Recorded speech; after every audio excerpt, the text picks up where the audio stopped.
You weren't born broke.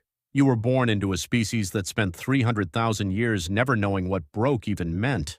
No rent, no bills, no 2 a.m. anxiety about a bank balance. So why does checking your bank account feel like checking your pulse during a heart attack? Why does being low on money trigger the same panic our ancestors felt when a lion was actually chasing them? Because here's the truth nobody tells you: your brain was never built for this. Money is the newest, strangest invention humans have ever had to survive, and it's only been around for a blink of our existence. Let's break down how we ended up here. For most of human history, there was no such thing as poor. Not because everyone had a lot, but because nobody owned much of anything at all. Hunter-gatherer life worked on a simple rule: you hunted, you gathered, you shared. If you caught a deer and your neighbor caught nothing, you still ate together that night. Because tomorrow the roles might flip. Anthropologists call this a gift economy. Researchers studying remaining hunter-gatherer societies have found that the average forager actually worked fewer hours per week than the modern office employee. There was no concept of saving for retirement, because there was no retirement to save for, and no concept of being financially behind, because there was no finish line to be behind on. You weren't rich, you weren't poor, you just were. That was the human default for over 95% of our existence on this planet. Then something happened that rewired everything. Agriculture. Around 12,000 years ago, humans figured out how to grow more food than they needed right now. That sounds like a win. It wasn't, not entirely. Because the moment you have extra, you have to ask a brand new question humans never had to ask before. Whose extra is it? Surplus created ownership. Ownership created storage. Storage created the need for protection. And protection created hierarchy. Someone had to guard the grain, which meant someone got to control it. For the first time in human history, some people had more than they needed, while others, working the very same fields, had less than they needed. That gap? That's the birth of broke. It's not a law of nature. It's an invention, roughly 12,000 years old, dressed up to look ancient and unavoidable. And once that gap existed, humans needed a new tool to manage it. Before money, trade was clunky. If you had chickens but needed shoes, you needed to find a shoemaker who happened to want chickens at the exact same time you wanted shoes. Economists call this the double coincidence of wants. It's a fancy term for this barter system makes everyone's life harder than it needs to be. So humans invented a universal stand-in for value. First it was shells, salt, cattle, grain, eventually coins, eventually paper, eventually numbers on a screen that don't even exist as physical objects anymore. Money solved a real problem. But it also did something far more dangerous. It made wealth portable, storable, and infinite. In a hunter-gatherer tribe, you couldn't hoard meat forever. It rotted.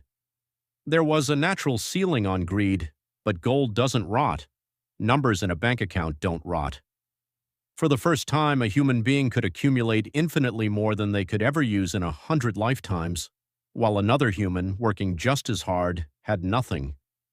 Money didn't just measure value, it removed the natural limits on inequality that nature used to enforce for us. And that single shift is the root of almost every money problem you feel today. Here's the part most people don't realize. Your brain doesn't know the difference between "I might run out of money" and "I might run out of food and die." For 300,000 years, scarcity meant one thing: starvation, exposure, death. Our nervous system built an alarm system around resource scarcity because resource scarcity used to be lethal. Fast forward to today, your bank app sends a low balance notification and your amygdala, the ancient panic center of your brain, fires exactly like it would if a predator stepped out of the bushes. Researchers studying poverty and decision-making have found that financial scarcity actually consumes mental bandwidth. It's been compared to losing the equivalent of a full night's sleep, or roughly 13 IQ points, just from the stress of not having enough. That's not weakness. That's biology doing exactly what it evolved to do, in a world it was never designed for.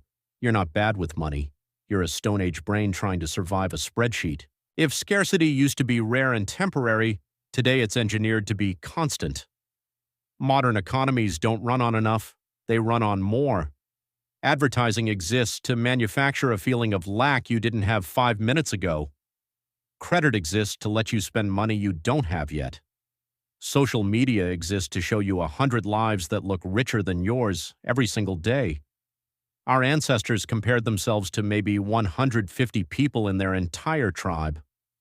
You compare yourself to millions every single day through a screen in your pocket. No wonder enough feels impossible. It was never designed to feel possible. A satisfied customer doesn't buy anything. A satisfied scroller closes the app. You're not failing at the game. The game was built to make you feel like you're failing forever, because that feeling is the business model. So where does that leave you? Not powerless, just informed. Once you understand that broke is a 12,000-year-old invention and your panic about it is a 300,000-year-old survival reflex, you can stop treating your bank balance like a verdict on your worth as a human being. Money is a tool humans built to solve a coordination problem. It was never meant to be the measuring stick for your value, your effort, or your future. You can still play the game, build savings, build skills, build income. That part matters, but you don't have to let an invention younger than farming convince you that you're broken just because you're broke. You were built to survive scarcity for 300,000 years. You can survive a bad month. If this gave you a new way to think about money, hit subscribe, because next time we're breaking down exactly how debt was invented to keep you working.